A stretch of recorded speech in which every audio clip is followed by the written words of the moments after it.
దేవుడు అంటే మానభంగాలు చేయకూడదు.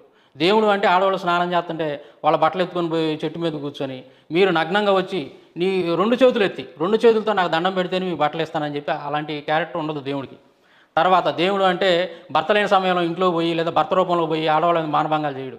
దేవుడు అని అంటే అందమైనటువంటి కిన్నెరలోని మనుషుల్లో మానవులు, కిన్నెరలు, గంధర్వులు ఇలాంటి అన్ని జాతుల్లో ఉన్నటువంటి అందమైనటువంటి ఆడపిల్లలను తీసుకొని వాళ్ళకి తెలియకుండా వాళ్ళని ఒక చేతబడి చేసినట్టు సమ్మోహనంగా చేసి వాళ్ళని తీసుకెళ్ళి వాళ్ళతో వ్యభిచారం చేయడు. భార్య రాగానే భార్యను చూసి సిగ్గుతో తలంచుకోడు.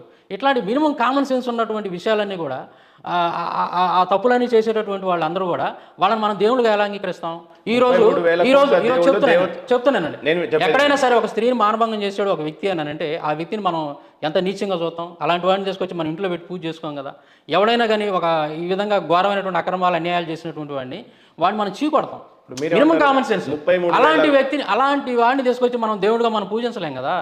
అదే మినిమం కామన్ సెన్స్తో ఆలోచించినా కానీ ఆ క్యారెక్టర్లు అనేవి దేవుడిగా ఉండటానికి మనకి కనిపించలేదు కదా. పవిత్రత అనేది లేదు కదా, పరిశుద్ధత లేదు కదా.